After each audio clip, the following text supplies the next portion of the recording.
या विपक्ष तानाशाही कर रहा है, तो संसद के नए नियमों के मुताबिक इन शब्दों का, इन संबोधनों को असंसदीय माना जाएगा और इस संबोधन को संसद की कार्यवाही से हटा दिया जाएगा। इतना ही नहीं, संसद में अब किसी भी जयचंद कहना, किसी को विनाश पुरुष शब्द का इस्तेमाल करना, किसी को खालिस्तानी करार देना और यहां तक कि जुमला जीवी शब्द से भी अब संबोधित नहीं किया जा सकेगा। इसे असंसदीय शब्द माना जाएगा।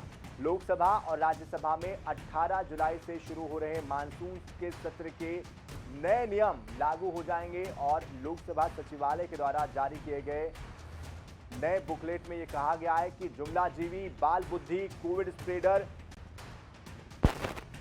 जैसे शब्दों का लोकसभा और राज्यसभा में असंसदीय शब्दों की श्रेणी में इनको रखा जाएगा। इसको रिकॉर्ड में दर्ज नहीं किया जाएगा। सचिवालय के द्वारा जिन शब्दों को असंसदीय बताया गया उनमें कुछ बेहद सामान्य से शब्द हैं जो कि आम बोलचाल के दौरान धड़ल्ले से इस्तेमाल भी होते हैं। जैसे इनमें से जो अंग्रेजी शब्द हैं उनकी अगर बात की जाए, ashamed, abused, patriarch, corrupt, drama, hypocrisy, incompetent, ये वो शब्द हैं जो कि आम बोलचाल में इस्तेमाल होते हैं। यानी कि संसद की कार्यवाही के दौरान लोकसभा और राज्यसभा में इस तरह के शब्दों का इस्तेमाल भी अब नहीं किया जा सकेगा।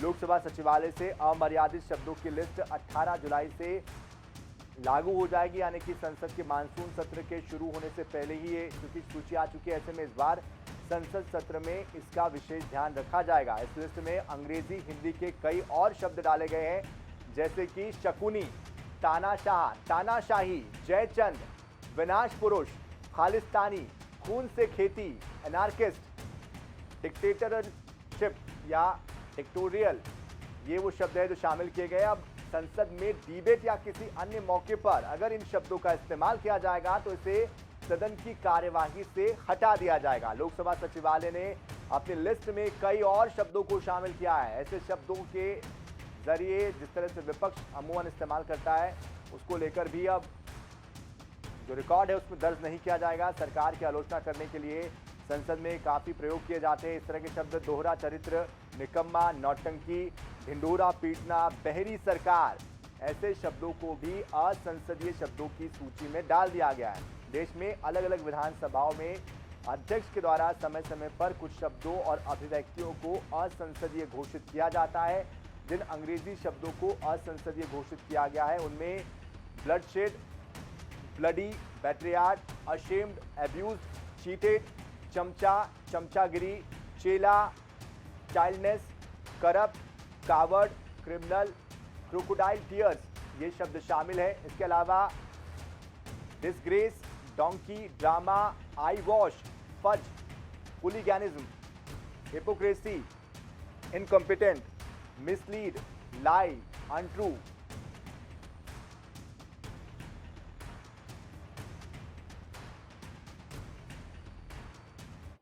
एक्सपंज किए गए शब्द सारे के सारे, ये देश के सामने स्पष्ट होना चाहिए। ये संसद के अंदर माननीय सदस्य जो संसद सदस्य है, चाहे सत्ता पक्ष के प्रतिपक्ष के, किसी ने भी किसी पर आरोप लगाते समय असंसदीय भाषाओं का उपयोग किया है, उसको एक्सपंज किया है।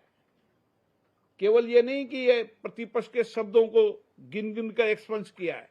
इसमें मैंने उदाहरण दे दिया आपको, फिर और उदाहरण सुनना चाहोगे तो आपको और उदाहरण सुना दूंगा, लेकिन मेरा उदाहरण सुनाना अच्छा नहीं है, क्योंकि ये मानकर चलो ये सत्ता पक्ष प्रतिपक्ष के जो भी मान्य सदस्यों ने उस समय के संदर्भ में असंसदीय लगा और उस समय के मानो सत्ता पक्ष के लोगों ने बोला, प्रतिपक्ष के लोगों ने बोला और किसी ने आपत्ति की कि साहब ये शब्द असंसदीय बोल रहा है, और स्पीकर ने, उस समय के स्पीकर जो भी रहे होंगे, उन्होंने माना होगा कि इस संदर्भ में असंसदीय है तो उन्होंने एक्सपेंस कर दिया, उसके बाद आपत्ति कर लेते हैं।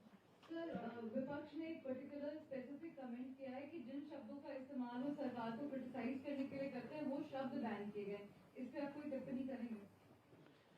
अब मैं आपको एक एक शब्द पे लेकर डिबेट कर लोगे आप? मैंने आपको पहले पूर्व में भी कहा कि ये शब्द जो एक्सपंज किए गए हैं, जो सारे के सारे शब्दों के अंदर सत्ता पक्ष ने भी बोले हैं, प्रतिपक्ष ने भी बोले हैं, दोनों मान्य सदस्यों ने बोले। ऐसा नहीं है कि केवल प्रतिपक्ष ने बोले हैं वही सब एक्सपंज किए, सत्ता पक्ष के लोगों ने भी जो बोले, उदाहरण के तौर पर मैंने बताया, उदाहरण तौर पर बताया ना मैंने, किसी मान्य सदस्य ने उस समय बोला होगा कोयला चोर, उन्होंने एक्सपंज कर दिया उसको, गलत शब्द बोला, खत्म बात। चोर तो कंटिन्यूअसली चोर तो कई बार एक्सपेंस हुआ ना, अलग अलग संदर्भ में हुआ है।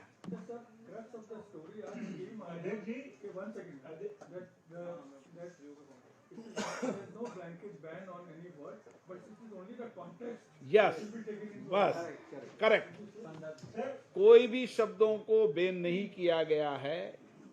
नंबर एक, जो शब्द उस समय संदर्भ में बोलते समय किसी मान्य सदस्यों ने आपत्ति की है कि ये असंसदीय है या सचिवालय को लगा है कि ये शब्द रिकॉर्ड में जाना लोकतंत्र के लिए उचित नहीं है, उसको स्पंज किया है और स्पंज करने के बाद मान्य सदस्यों के पास कॉपी जाती है। उसके बाद अगर उनको आपत्ति होती है तो वो सचिवालय को बताते हैं कि आपने हमारे इस शब्द को स्पंज किया है, गलत किया है। सचिवालय उनको सुनता है। उसके बाद जो अध्यक्ष निर्णय करता है, जो नियम प्रक्रिया के 380 के अंदर 381 में उसको अधिकार है, वो अंतिम अधिकार माननीय सदस्यों ने दिया है। और मेरी सभी सदस्यों से यही भावना रहती है, हर सदस्य माननीय सदस्य मेरे लिए सभी माननीय है और सब सदन में मर्यादित चर्चा संवाद करें, अच्छी चर्चा संवाद करें। मैं सबके संरक्षण करने की जिम्मेदारी मेरी है और मेरी कोशिश रहती है कि हर विषय पर, हर मुद्दे पर पर्याप्त समय माननीय सदस्यों को दूं। लेकिन ये अपेक्षा रहती है कि हमें संसदीय परंपराओं परिपाटियों को उच्च करना चाहिए, ये मेरा आग्रह है। सर, आपने क्लियर कर दिया कि संशोधन से ही इस तरह की रिपोर्ट छपती रही हैं और 2010 से जो है नियमित रूप से छपती रही। क्लियर है, पहले भी अखबारों में हमने देखा है, पढ़ा है कि रिपोर्ट इस तरह से एक्सपर्ट शब्दों के बारे में जो है अखबारों में भी छपा करता था।